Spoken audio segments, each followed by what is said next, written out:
प्रदेश में विधानसभा और लोकसभा चुनावों को लेकर सरगर्मियां लगातार बढ़ती जा रही हैं। ऐसे में कल कांग्रेस के 3 दिग्गज नेताओं ने एक प्रेस कॉन्फ्रेंस संयुक्त रूप से कर अलग समीकरण प्रदेश में पेश किए हैं।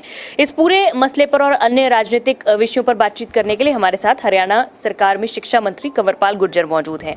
सर, कल की जो एक संयुक्त प्रेस कॉन्फ्रेंस हुई कुमारी शैलजा, रणदीप सुरजेवाला और किरण चौधरी की, इस प्रेस कॉन्फ्रेंस को आप मौजूदा राजनीतिक परिवेश में किस तरह देखते हैं?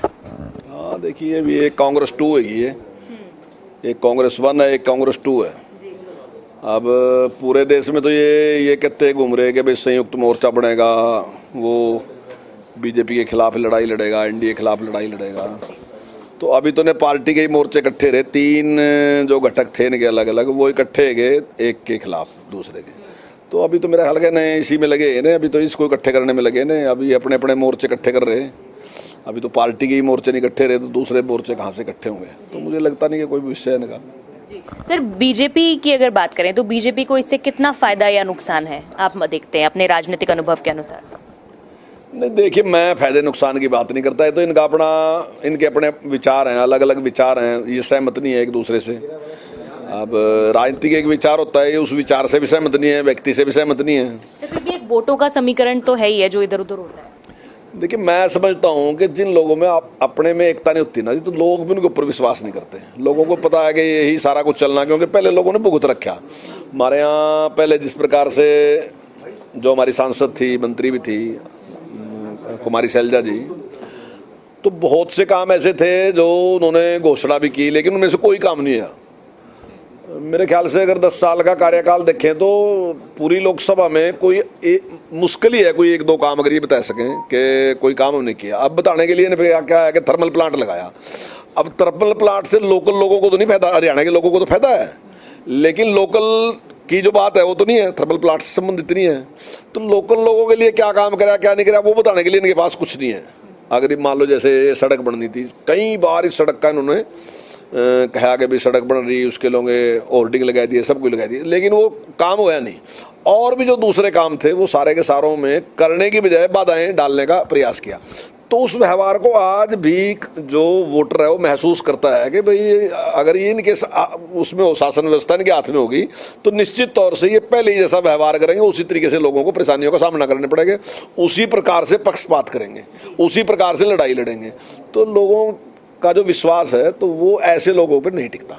सर, लेकिन जिस तरह से कल उन्होंने प्रेस कॉन्फ्रेंस में सरकार पर कई आरोप भी लगाए, सबसे पहला मुद्दा उन्होंने बेरोजगारी का उठाया और कहा कि हम अब उस मछली की आंख पर निशाना लगाना चाहते हैं जिसको उन्होंने युवा और बेरोजगारी जो है वो बताया। उन्होंने कहा कि इस बार के इलेक्शंस में वहीं पर निशाना हम लगाएंगे और सीईटी को लेकर भी कई सवाल उठाए। CMI का जिक्र एक बार फिर से किया और कहा कि हरियाणा में पूरे देश भर में सबसे ज्यादा बेरोजगारी है।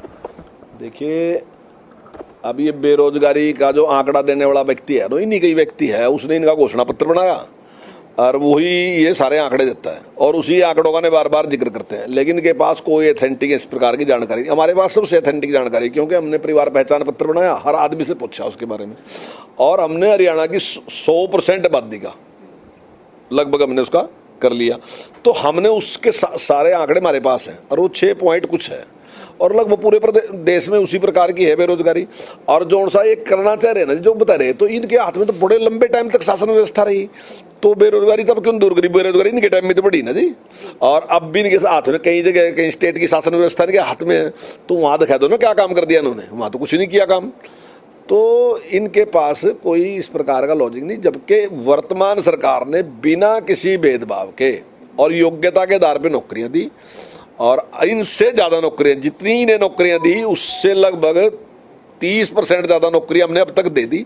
और जब हमारा कार्यकाल पूरा होगा, मैं दावे के साथ कह रहा कि इनसे 1.5 गुना से 2 गुना तक नौकरियां हम तब तक दे चुके होंगे। सर, लोकसभा चुनावों की अगर बात करें तो लोकसभा चुनावों की सभी पार्टियां तैयारी कर रही हैं, लेकिन अगर बीजेपी की बात करें तो आपके बहुत सारे ऐसे सांसद हैं जो दोबारा से लोकसभा चुनाव लड़ने की इच्छा नहीं जता रहे, नहीं लड़ना चाहते। क्या वजह है इसके पीछे, क्यों नहीं लोकसभा का चुनाव सांसद लड़ना चाहते? देखिए, तो आप सांसदों से पूछो, वही बता सकते हैं। अब अपना अपना अलग अलग इंटरेस्ट हो सकता है, कई लोगों का विधायक बनने में इंटरेस्ट है, कई लोगों का सांसद बनने में इंटरेस्ट है, कई लोग स्टेट की पॉलिटिक्स में रहना चाहते हैं, कई लोग सेंटर की पॉलिटिक्स में रहना चाहते हैं। अलग अलग टेस्ट है हर व्यक्ति। तो इसका मतलब नए चेहरे सामने आएंगे इस बार? नहीं, ये तो देखिए हाईकमान ने फैसला करना किस किस को टिकट देना नहीं देना, तो वो फैसला करेगा सारे के सारे। और उसके सर्वे भी सारी कुछ चीज़ें होती हैं, उसको सारे को देख के। और हमारे यहाँ कोई ऐसा नहीं है कि केवल किसी की पसंद और नापसंद का बात नहीं है, नीचे से वर्कर्स तक से ये बात पूछी जाती है और वो नीचे से ऊपर को जाता है सारा और फिर सारे अधिकारियों के, सारे जो हमारे लीडर हैं उनकी के मतलब इन जांच में होती है सारी बात कि भाई कौन ठीक रहेगा कौन ठीक नहीं रहेगा, तो उस पर ही सारे निर्णय। सर, चौधरी बीरेंद्र सिंह ने परसों मुख्यमंत्री से चंडीगढ़ में भी मुलाकात की और अलग अलग मंचों से वो लगातार यही कह रहे हैं कि गठबंधन को इमीडिएटली तोड़ देना चाहिए, गठबंधन से सिर्फ बीजेपी को नुकसान हो रहा है।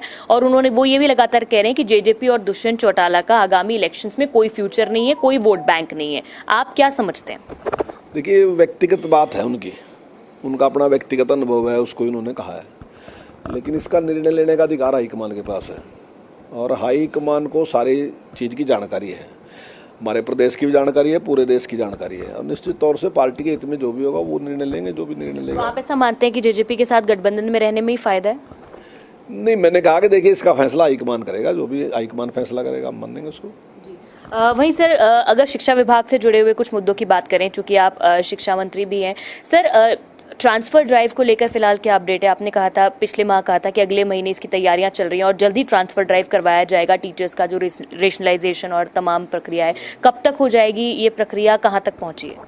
नहीं, उसमें लगे हैं अधिकारी, जल्दी इसको पूरा कर लेंगे जी, जल्दी। वहीं सर, जेबीटी को लेकर भी आपने कहा था कि इस बार ट्रांसफर ड्राइव में उन्हें भी इंक्लूड किया जाएगा, लेकिन ये फिलहाल मसला कोर्ट में भी पेंडिंग है, तो कैसे आप इसको इंक्लूड करने वाले हैं और मौजूदा क्या सिचुएशन है?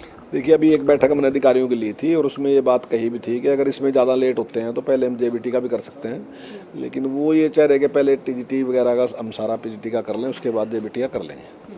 तो जल्दी हम जेबीटी का भी करने वाले हैं।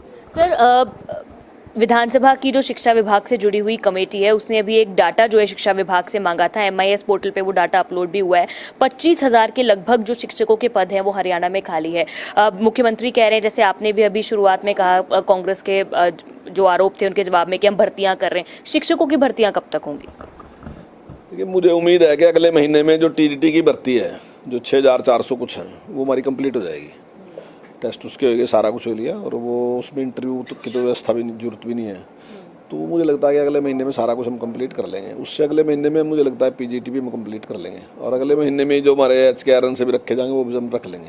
तो मुझे लगता है कि आने वाले 2 महीने में हम सारा कुछ कवर कर लेंगे ये। और 20,000 टीचरों की भर्ती हम कर रहे हैं, तो मेरे ख्याल के ये 20,000 की भर्ती होने के बाद शायद कहीं भी कोई कमी नहीं रहेगी। सर, एक आखिरी सवाल की जो रिनोवेशन करवा रहे हैं, कितने स्कूलों के अब तक रिनोवेशन हो चुके हैं? आपने कहा था ब्लॉक में एक जगह ड्यूल डेस्क लगा रहे हैं, एक जगह रिनोवेशन करवा रहे हैं, कहाँ तक पहुंचा है काम? कितने स्कूलों की रिनोवेशन? और पिछले दिनों आपने संज्ञान लिया था जिन स्कूलों में शौचालय नहीं है, क्या वहाँ पर काम पूरा हो चुका है? देखिए, वो एक हमने जो निश्चित किया अच्छे चीज़ें कि भाई स्कूल का रास्ता, स्कूल की चारदीवारी और स्कूल में पीने का पानी, स्कूल का शौचालय, स्कूल में ड्यूल डेस्क, स्कूल का प्लेग्राउंड प्लेन करने की बात, ये 6 चीज़ें हमने निश्चित करी हैं। और इसमें जितनी भी पैसे की जरूरत है वो हम सीधा स्कूल को दे रहे, SMC उसको खर्च कर रही, यानी कि 1 लाख से लेकर 25 लाख तक जो भी जरूरत होगी दे रहे। तो अभी हमने 27 ब्लॉक्स के लिए चुने थे और 27 ब्लॉक में हमने काम कंप्लीट कर लिया। 27 ब्लॉक में ड्यूल डेस्क पूरा कर लिया, 27 ब्लॉक में हमने सिविल वर्क पूरा कर लिया। अब हम पूरे हरियाणा का जो हमारा ये साल है, इस साल में हम सारा का सारा उसको पूरा कर लेंगे। पर लेकिन इसका मतलब ये नहीं कि ये केवल ही स्कूलों में काम हो रहा, रेनोवेशन वगैरह और स्कूलों में सब मेरी काफ़ी बड़ा काम किया है इसमें। बहुत शुक्रिया सर बातचीत करने के लिए। तो हरियाणा के शिक्षा मंत्री कंवरपाल गुर्जर हमसे बातचीत कर रहे थे, जिन्होंने राजनीतिक समेत ही शिक्षा विभाग से जुड़े मुद्दों पर भी बातचीत की। कैमरा पर्सन जसप्रीत के साथ साक्षी शर्मा, इंडिया न्यूज़ हरियाणा, चंडीगढ़।